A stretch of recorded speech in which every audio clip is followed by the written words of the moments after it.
Pastor Ron here. Just want to check in with all of our great disciple group leaders, our teachers, care leaders, and our apprentices. We just love you guys. I'm so honored to get to lead you. As always, just want to do some stuff, some coaching, and just a little bit of insight to where we're going on the weekend.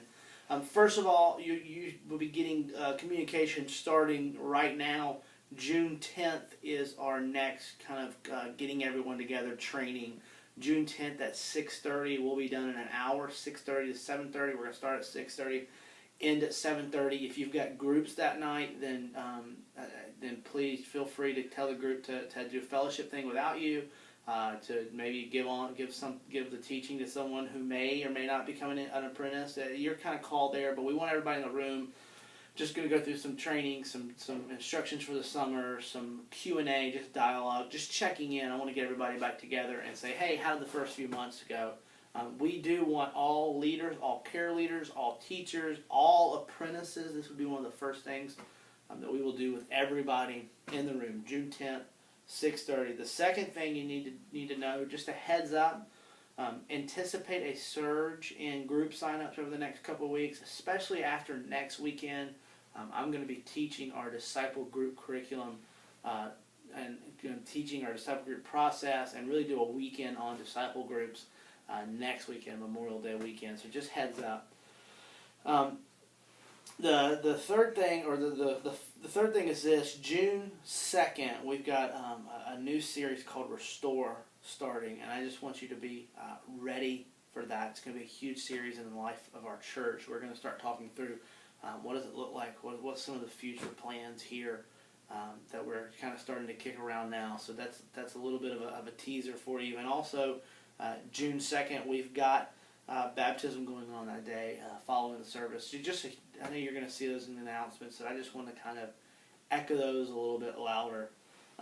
Also, just want to tell you, I'm excited. I'm preaching the next 2 weekends, so we're going to finish up on the road this weekend, and then we're going to go into just a 1 week standalone next weekend. And so I'm excited to get to teach, and I'm super excited about this weekend. I just want to give you a little insight that's going to help drive the curriculum. We're going to talk this weekend about suffering, and that suffering is actually part of the plan for our maturity.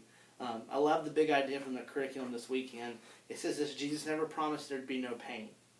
In fact, when we look through scriptures, and there is scripture after scripture in the curriculum this weekend, and it doesn't even encompass all the scriptures that are there that say when you're persecuted. Don't be surprised when you face trial. Consider it pure joy when you face trial. And in fact, there's no scripture in the Bible that says if you were to suffer, or if you were to be persecuted, or if you were to face trials or tribulation. The Bible over and over again says it's coming. Like, be ready for it.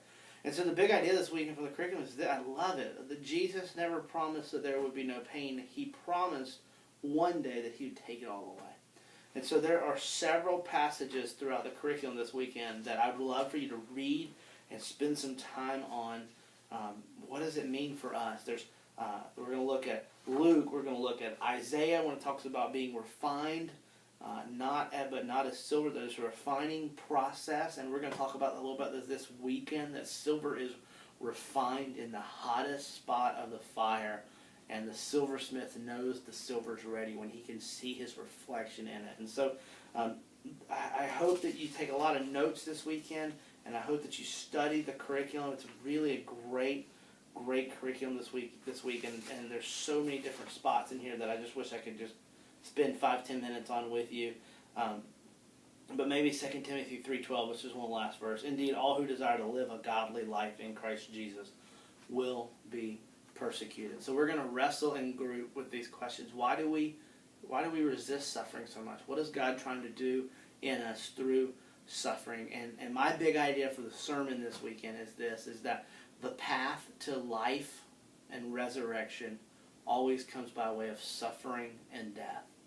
And what God is doing in us in trials and suffering is maturing our faith and maturing our souls so that we look more and more and more like Jesus. That if we share in the suffering that Jesus took a part of for our behalf, then it would only help us to understand the resurrection and life even better, because we've walked through that with Jesus. So I love you guys.